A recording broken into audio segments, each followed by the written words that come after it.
Hey, welcome back, everybody. Of course, this is Dr. Keith McNally, and this is Coach's Corner.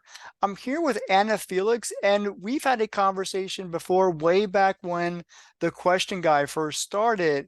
And she is a financial strategist, or she was then, but now she's up leveled, and we want to hear about that. I'm really excited to have that conversation. And how did you up level? And what are you doing now? Well, first of all, thanks for having me, Keith. It's always nice to be here and having a conversation with you. I'm still a smart money strategist, just like I was before, but I've partnered with an agency that is just doing really unique things. I mean, I always have been doing unique things in the space, but now we're just addressing bigger and bigger issues that people are having with growing their money, keeping it safe. And so it's exciting to be able to bring these fun things. Okay. Now that you said grow money and keep it safe now, if we're listening and watching the news, we've had a lot of layoffs. So I don't know if you're going to talk about layoffs, but Meta, Google, Microsoft, maybe even Amazon, I don't know. So right now, the fact that if somebody can grow or at least keep their money safe is something that people need to do right now because they're losing jobs. How are you addressing any of that in any of your conversations?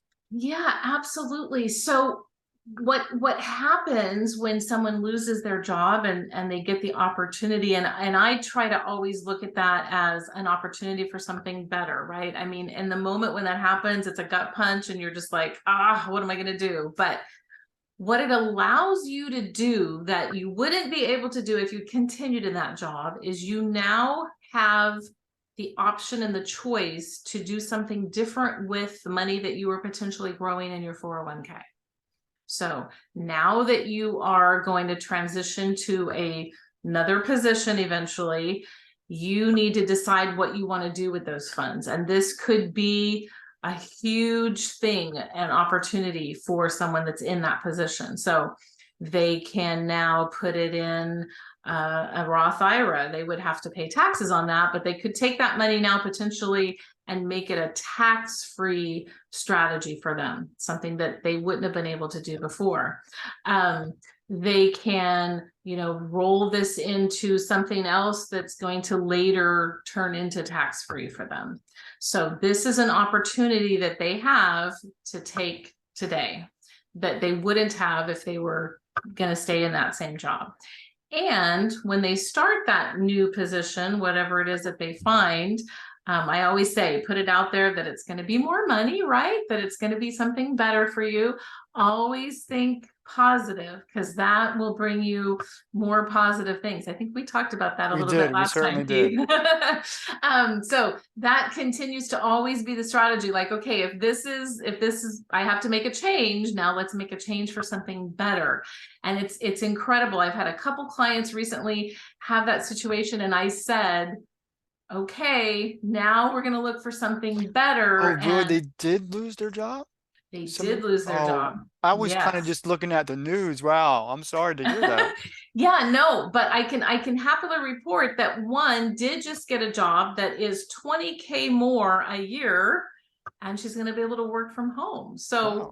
she is, in retrospect, 2 months later, like way excited that that actually happened. Now, when I first heard the news that she lost the job, she was not happy. Of course, it's Right, a right. stressful time, but that's the first thing I say is look at, okay, this is going to give me the opportunity to get something better, and I'm going to make more.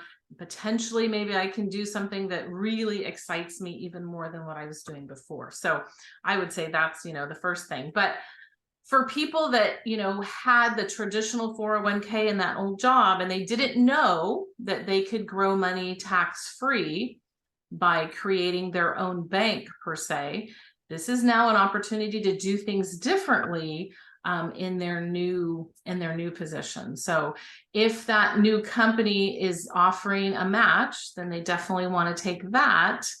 But if they're not, then they definitely want to start their own bank and start growing that money tax free. So this is a time where you can make these changes, make these adjustments, and look at it as, oh, I'm going to up level. Now, instead of growing my money in a tax deferred situation where I'm going to pay taxes later in the future at a rate that I'm not even sure what that's going to be.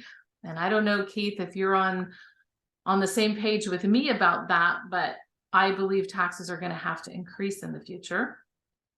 And so if that's the case, and I am growing my money in that tax deferred bucket, I'll call it for right now, then I don't know what the tax rate's going to be in the future. And I'm kind of writing a blank check saying, I hope it's not too much more than it is now, right?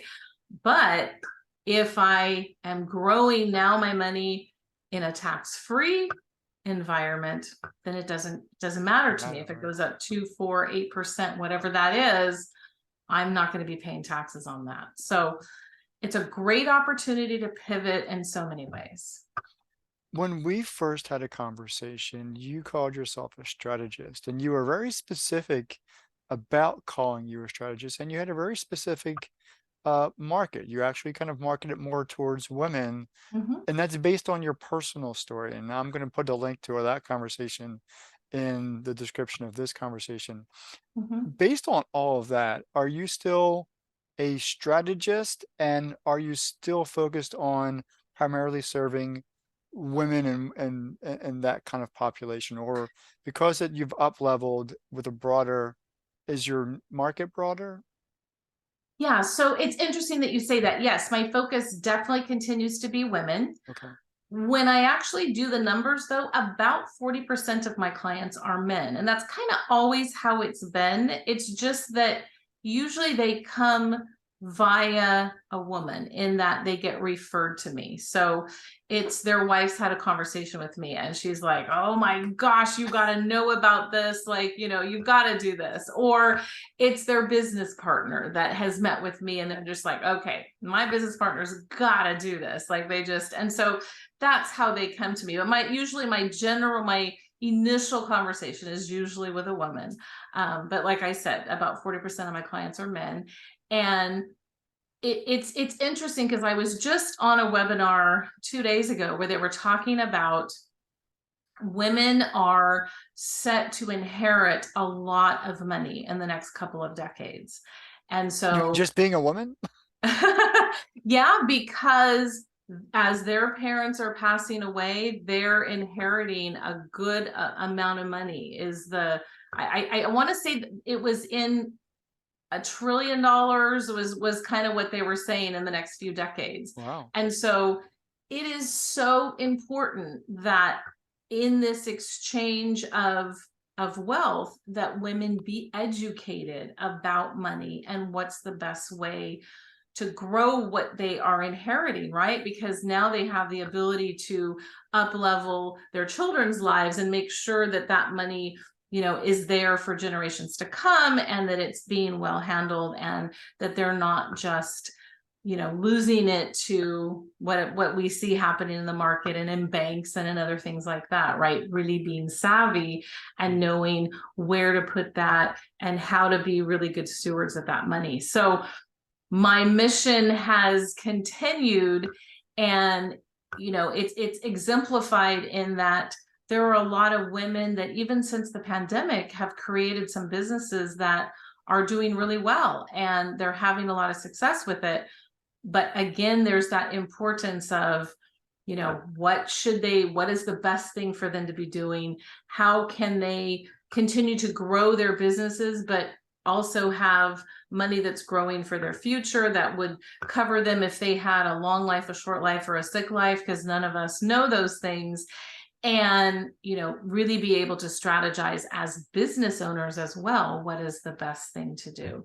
So all of these things are important things that need to be addressed, and I'm happy to help them as they make those transitions. I was speaking to a business owner a couple of weeks ago that she's probably about 5 years away from selling her business, which incidentally, I've been having more and more conversations with business owners about, you don't want to start strategizing that type of a thing, like a year before you think you're going to sell your business. Like there's some steps and important things to take into consideration when you're doing that. And so we were talking about some of these things, and that she could potentially in the next 5 years fund her entire retirement with one of the plans that I do. And she was like, I didn't even know that was possible. Like, I can write you a check for 140,000 right now, and I could be done with funding my entire retirement. Yes, there is a plan that allows you to do just 5 payments and you funded your retirement. And year 15, you'll have X amount of dollars tax free. And so it's important that we have these conversations as soon as possible. And like she said, I would have felt like this was too soon, but now I'm realizing that this was just in time. Like, this was so important that we started talking about this many years before I think I actually want to sell my business. So the sooner we have the conversation with women, then the sooner we're going to be helped, not only them, but their children and those in the community around them. So speaking of those conversations, do you have like you probably do like a discovery call or something to kind of get to know your clients' needs, but do you Mhm. do like webinars or some type of mass conversations to kind of at least begin to educate people? I'm a doctor, I just said educated. Begin Yeah. to educate people and to kind of let them know that they have options and that you exist there to help them. Absolutely. And, I do that in a variety of ways. Typically, I will do something in combination with someone else. Like, so, there's a coach and they have, a community of their members, and I will come in and do, and exactly that. And depending on the conversation, depending on what they want to talk about, sometimes it's investing, sometimes it's retirement, sometimes it's, budgeting and those type of things. So yes, I do go into communities and do webinars, that type of thing. Locally, I also in my community work with an organization that works with senior citizens and some of the financial things that they deal with. And I have a team that I work with. So they help with reverse mortgages if that's something that's going to fit in this client's scope of needs. And have professionals, an estate planning attorney, because that's an important piece and concept. And if we're taking care of all of those pieces, we're strategizing each of those things and how they all work together, then we get a much better result for the client, because many times there's several moving pieces that are going to give them the best outcome possible. Had a client a few months ago that really wanted to retire but wasn't sure if she could actually pull it off. It was a little sooner than she'd planned, but she had some family things happen. Her health was giving her some issues, and the ideal situation would be to be done at this point, but she wasn't sure if she could do that. And by using housing wealth, we were able to bridge that gap and get that done. So I enjoy popping into different communities because the money conversation is a little bit different.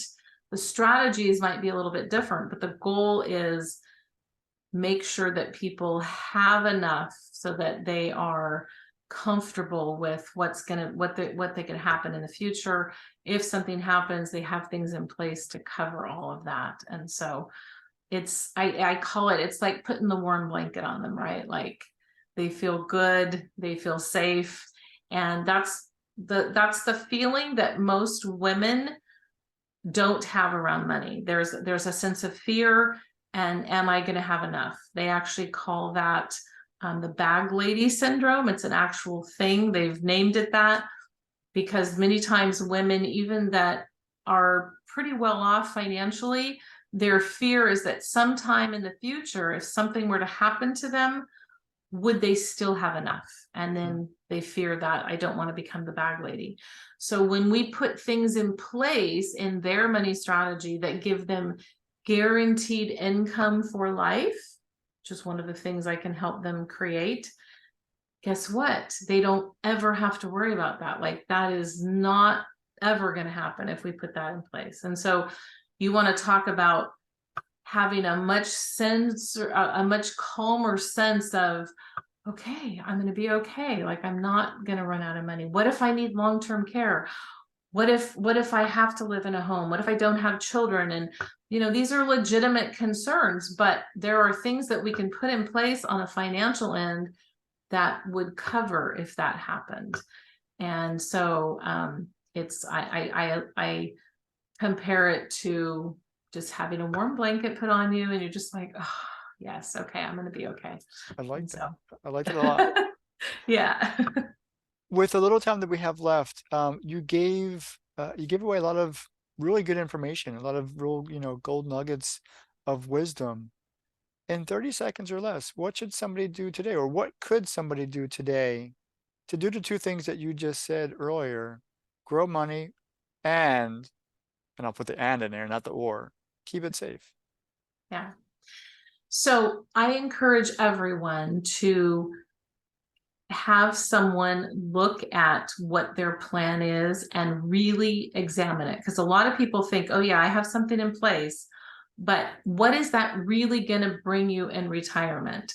Really look at the numbers. It's easy to say, yeah, I've got some things in place, but and I think we do that out of a fear of really looking at the numbers. But I encourage, let's really dive down as soon as we can and figure out what I have in place is going to give me X in the future. How is it going to distribute in the future? And then know your number. And then from there, you can strategize how you need to move forward. But we tend to kick the can down the road and not want to, oh, I'll get to that. I don't really want to know that. But the sooner you find out, the sooner you can get on the right path. And so that's what I would encourage. Don't fear it. Just embrace, like, okay, I need to know where I'm at, and know and understand that there are plenty of things that you can do that you're probably not even aware of that will address the things that you're fearful of, and just find out now. Don't wait too long and then you run out of time to fix it. And Felix, it sounds like you're the superhero for money strategy, and I appreciate that. And again, I appreciate you coming on the on the show and giving us all this really good information. Thank Well, you so thank you for much. having me, Keith. Absolutely. This has been another edition of Coach's Corner, and we'll see you next time. Take care.